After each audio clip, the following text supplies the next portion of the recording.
또영주TV의 또영주입니다.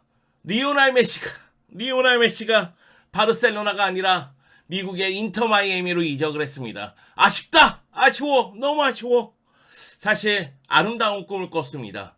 2023년 여름 리오넬 메시가 바르셀로나로 돌아온 다음에 바르셀로나가 트래블을 달성하면서 클럽 역사상 세 번째 트래블, 세 번 트래블한 유일한 클럽이 되는 꿈을 꾸었습니다. 아주 달콤하고 감미로운 꿈이었죠. 하지만 꿈에 지나지 않았습니다. 리오넬 메시는 바르셀로나가 아니라 인터 마이애미로 이적을 했죠. 저는 메시의 결정을 존중하고 이해합니다. 그리고 그가 어디서 활약을 하든 내 마음이 그와 함께하고 있다고 이야기하고 싶습니다.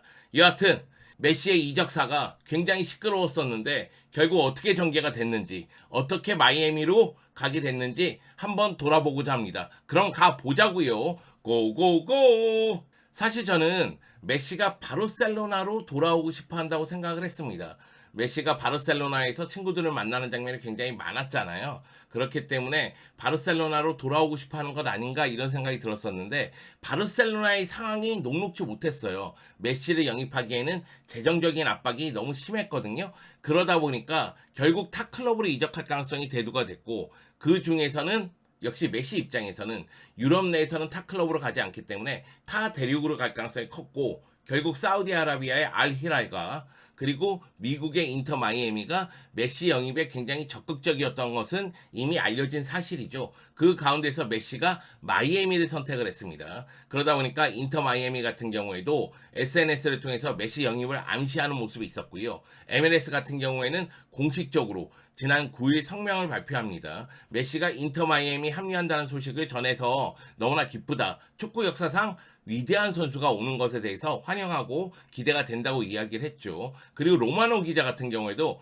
Here we go 하고 외쳤습니다. 메시는 FA로 마이애미에 합류할 것, 바르셀로나에게 이 소식을 전달한다고 이야기를 했는데요. 로마노 기자가 그 전에 메시가 바르셀로나에 합류할 가능성은 1%에 불과하다고 얘기하면서 바르셀로나로 돌아올 가능성은 떨어진다고 이야기를 했죠. 그럼에도 불구하고 저를 비롯한 꿀헤드는 그 1%에 기대하고 있었죠. 그래도 메시가 돌아왔으면 좋겠다. 메시가 돌아와서 트래블을 달성하는 모습이 나왔으면 좋겠다. 바르셀로나에서 마무리를 했으면 좋겠다. 이런 생각이 정말로 많았거든요. 그러다 보니까 메시의 복귀를 간절히 말했었는데 결국 메시는 인터 마이애미로 이적하게 된 거죠.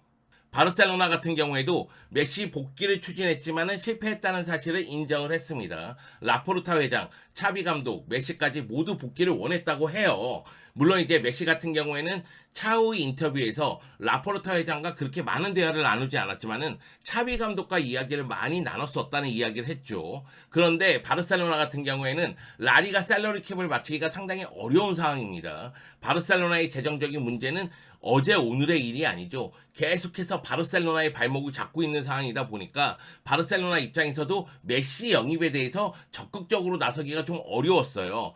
메시 입장에서는 바르셀로나에 돌아오고 싶은 마음이 있었기 때문에 메시의 아버지 호르헤 메시가 라포르타 회장과 만났던 거 아니겠어요? 그래서 30분 정도 대화를 나눴다고 하는데 결국은 이렇다 할 결과를 내지 못했다고 하더라고요. 그 순간 저는 메시 영입이 상당히 어렵겠구나 이런 생각이 좀 들었습니다. 물론 바르셀로나 입장에서는 허리띠를 엄청나게 졸라매면 메시를 영입할 수도 있었던 것 같아요. 근데 허리띠를 졸라맨다는 건 결국은 선수들의 주급삭감 또는 선수들의 이적이 필요하다는 얘기 아니겠어요? 근데 이 부분에 대해서 메시가 원하지 않았다고 합니다. 바르셀로나도 공식적으로 성명을 발표했는데요. 일단 메시에게 행운을 빈다고 이야기를 했습니다. 그런데 내용을 보면 약간 아리까리한 부분이 있어요. 일단 변명의 이야기가 나오는 듯한 느낌이 들거든요.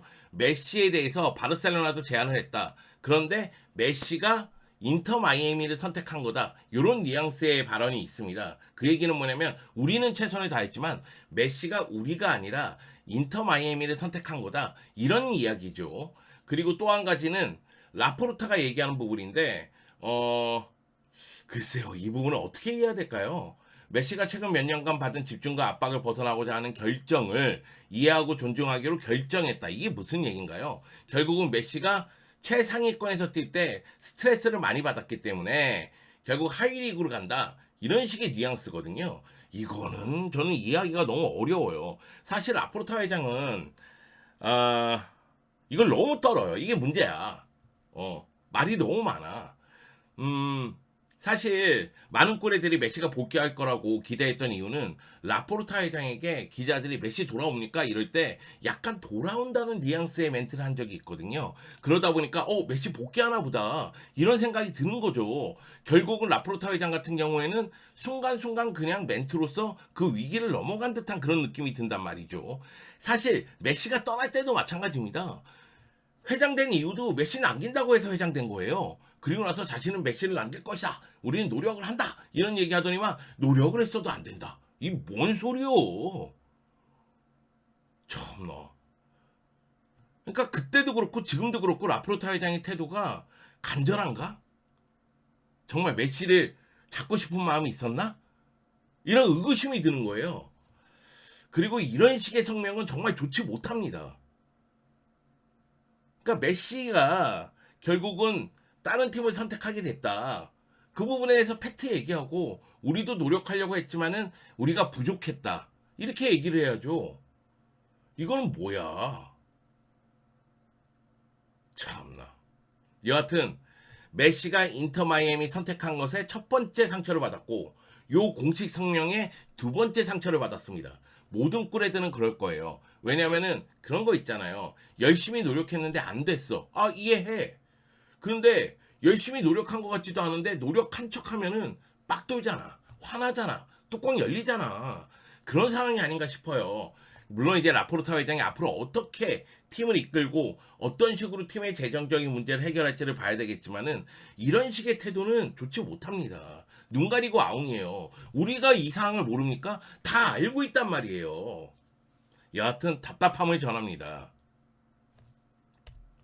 일단 메시 인터뷰 한번 보시죠. 메시가 인터 마이애미 이적이 확정되는 그런 분위기에서 인터뷰를 가졌는데 마지막까지 바르셀로나에 대한 사랑을 숨기지 않았습니다. 바르셀로나 복귀 소식에 흥분했던 것은 사실이다. 그리고 다른 선수들이 이적하거나 죽음 삭감해야 한다는 이야기도 들었다. 그렇게 복귀는 하고 싶지 않았다. 그 얘기는 나의 복귀를 위해서 다른 선수들의 희생을 요구하고 싶지 않다. 다시는 2년 전과 같은 일을 겪고 싶지 않다. 2년 전에 어떤 일이 있었습니까? 바르셀로나의 재정적인 문제, 메시의 높은 주급 때문이라고 하면서 메시에 대해서 강하게 비판하는 일이 있지 않았습니까? 그 얘기는 뭐냐면 메시는 자신이 요구하는 사항을 제시를 했고 바르셀로나의 바르토메오 회장이 그걸 받아들였고 그래서 주급 협상이 그렇게 됐는데 만약의 경우 그 상황을 받아들일 수 없다면 바르토메오 회장이 이런 상황이니 죽음을 삭감해야 된다고 얘기를 했어야죠. 결국은 협상 끝에 죽음은 확정이 됐는데 나중에 재정적인 문제가 터지니까 메시의 높은 주급 때문이다 이런 이야기가 나왔었잖아요. 그리고 메시가 떠나는 과정에서도 몇몇 선수들이 또 먼저 떠나가기도 했고요. 그러니까 그때 메시가 상처를 굉장히 많이 받았던 것 같아요. 결국 그때 상처가 컸기 때문에 그런 일이 벌어지지 않기를 원하면서 결국 바르셀로나가 아니라 마이애미를 선택했다는 이야기겠죠. 사실 메시 입장에서도 유럽을 떠나는 건 쉬운 일이 아닙니다. 다른 구단에서도 제의가 왔으나 바르셀로나 복귀만 생각했다. 이제 월드컵 우승 이후 MLS에서 다른 방식으로 축구를 즐길 것이라고 이야기를 했는데 메시 입장에서도 월드컵 우승 이후에 사실 자신의 커리어의 정점을 찍은 이후에 은퇴에 대해서 많은 생각을 했을 거예요. 그리고 조금 더 아르헨티나 팬들을 위한 서비스를 하고자 생각을 했을 겁니다. 그러다 보니까 역시 이제 이민자들이 많은 마이애미에서 이 축구 선수 생활을 이어가게 되는 거죠. 그리고 마이애미에서 선수 생활할 경우에는 아르헨티나에서 메시 경기를 보러 오기가 또 수월하잖아요. 그런 부분까지 아마 생각을 했을 겁니다. 그러니까 많은 분들이 이런 이야기를 해요. 아니 연봉 생각하면 연봉이 4억 유로를 제시한 알히랄로 가야 되는 거 아니냐. 그래서 말 그대로 메오 대전이 사우디아라비아에서 펼쳐져야 되는 건 아니냐 이런 이야기를 하는데 사실 사우디아라비아로 이적하기에는 가족 문제가 또 섞여 있죠. 메시 입장에서도 아이들의 교육이라든가 와이프의 생활이라든가 이런 부분들을 고려할 수밖에 없잖아요. 그러다 보니까 사우디아라비아 쪽으로 가진 않았던 것 같아요. 물론 이런 측면에서 아쉬움이 있을 수도 있어요. 지금 사우디에 호날두도 뛰고 있고 벤제마가 갔잖아요. 근데 메시가 거기에 갔다면 그렇다면은 정말로 치열했을 텐데 이런 생각이 있었을 텐데 메시는 마이애미를 선택하게 된 거죠. 사우디아라비아 있잖아요. 정말 투자를 안 끼지 않고 있습니다. 레반도프스키에게도 제의를 했다는 얘기가 있더라고요. 레반도프스키가 거절하긴 했지만 그거는 이제 사우디아라비아 입장에서는 2027 아시안컵에 이어서 2030 월드컵 개최를 원하고 있다고 하더라고요. 그렇기 때문에 스타들을 자국 리그로 끌어모으기 위해서 돈을 아끼지 않고 있는 상황입니다.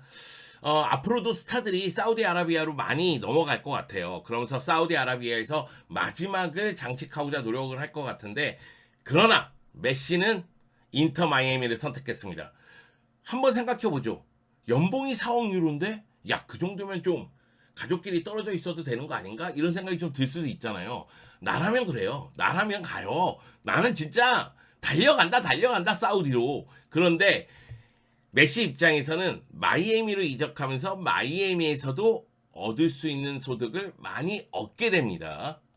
마이애미가 메시를 어떻게 유혹했을까요? 저는 당연히 구단주인 베컴이 구애를 많이 했다고 생각을 하고 월드컵 전후로 해서 메시를 만나서 영입하고 싶다는 이야기를 굉장히 많이 했다고 하더라고요. 그리고 리그 중개사 후원사 모두 동시에 움직였다고 합니다. 중개사인 애플TV 플러스는 패키지 이용권 수익 일부 제공 검토했고요. 후원사 아디다스 같은 경우에는 MLS에서의 수익을 메시와 공유한다고 제안을 했습니다. 마이애미는 5천만 유로의 연봉을 보장했죠. 연봉 자체는 알히랄보다 적을 수 있어도 그 외의 수익이 높다는 거죠. 또 한 가지, 메시는 마이애미에 집도 있고 마이애미에서의 생활도 만족했다고 하더라고요. 그렇기 때문에 이 마이애미 이적이 이루어진 것으로 보입니다. 마이애미 같은 경우에는 슈퍼스타를 영입한 거잖아요. 그 효과를 벌써 보고 있습니다. 7월 21일 크루스 아솔과의 경기에서 메시의 데뷔가 유력한데 그 경기 티켓값이 원래 29달러였는데 지금 477달러예요. 와우, 대단합니다. 전체적으로 마이애미의 티켓 가격이 올라가고 있는데 이 올라가는 폭이 엄청나다고 하더라고요. 가격 변동 폭이 약 1034%라고 합니다. 그리고 마이애미 공식 SNS 팔로워 수도 90만이었었는데 지금 407만이 됐어요. 이게 메시 효과 아니겠습니까? 마이애미는 메시를 영입해서 벌써부터 경제적인 효과를 톡톡히 보고 있습니다. 물론 메시의 활약상을 봐야지만 알겠지만은 메시의 존재는 마이애미의 성적하고도 연결이 되겠죠. 근데 현재 마이애미 같은 경우에는 동부 컨퍼런스에서 15위로 최하위에 있습니다. 그 얘기는 뭐냐면 성적을 내지는 못하고 있죠. 부진하다는 얘기입니다. 16경기에서 5승 11패를 기록했는데요. 지난 2일 필립 네빌 감독이 경질이 됐어요. 약 2년 반 정도를 이끌었었는데 지금 동부 컨퍼런스 최하위니까 성적을 내지 못했죠. 결국은 잘렸습니다. 그러다 보니까 새로운 감독이 누가 오느냐 이런 이야기도 굉장히 많은데 새 감독으로 타타 마르티노 감독이 온다는 이야기도 있어요. 마르티노 감독 같은 경우에는 바르셀로나에서 아르헨티나 대표팀에서 메시하고 호흡을 맞춘 적이 있으니까 메시를 잘 알고 있는 감독입니다. 그뿐만이 아니죠. 메시 영입을 통해서 다른 선수들 영입도 추진하고 있다는 이야기가 있습니다. 루이스 수아레스 영입하려고 노력하고 있고 세리오 부스케츠도 영입하려고 노력하고 있다는 이야기가 나오고 있죠. 근데 루이스 수아레스는 2024년까지 그래미우에서 활약하겠다 이런 이야기를 했는데 부스케츠는 어디를 선택할지 지켜봐야 되겠습니다. 전 개인적으로 메시가 돌아오길 원했습니다. 그러니까 메시가 잘하고 못하고를 떠나서 메시가 바르셀로나에서 은퇴하길 바랬어요. 메시가 떠나가는 과정도 그렇고 이번에 이적 사과도 그렇고 아쉽습니다. 안타깝고요. 그러니까 메시는 한결같이 바르셀로나를 사랑하고 애정하고 좋아하고 존중했거든요.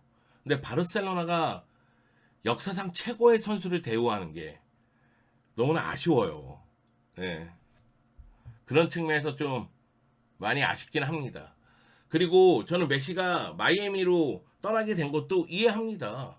저는 메시가 바르셀로나가 아니라 다른 팀을 선택한다 할지라도 우리는 할 말이 없다는 이야기를 굉장히 많이 했거든요. 그 이유는 메시가 떠나가는 과정 자체가 아름답진 않았잖아. 그렇게 떠나보냈잖아요. 그래서 다시 오기를 간절히 바라지만 이런 부분에 대해서 우리가 메시에게 얘기할 부분은 없잖아요. 물론 일부 팬들은 다른 시각으로 보기도 합니다. 지금 리빌딩 한다고 하는데 메시가 다시 오면은 메시 중심의 전술을 다시 한번 써야 되는 거 아니야? 그럼 과거로 회귀하는 거 아니냐? 이렇게 보시는 분들도 분명히 있어서 일부 꿀애들은 메시의 복귀를 반대하기도 했어요. 근데 저는 메시가 돌아온다면 차비 감독에게도 힘이 될 것이라는 생각이 있었거든요. 그리고 바르셀로나가 차비 감독 온 다음에 챔피언스리그에서 성적을 내지를 못했잖아요. 근데 메시가 돌아온다면 챔피언스리그에서는 분명히 성적을 낼 것이다. 이런 기대감도 있었거든요. 메시가 인터 마이애미에서도 최고의 활약을 하기를 원합니다. 저는 메시가 파리 생제르맹으로 갈 때도 말씀드렸지만은 나의 마음은 메시와 함께하기 때문에 메시가 어디서 누구를 위해서 뛰든 항상 최고의 성적을 내기를 원합니다. 메시 파이팅!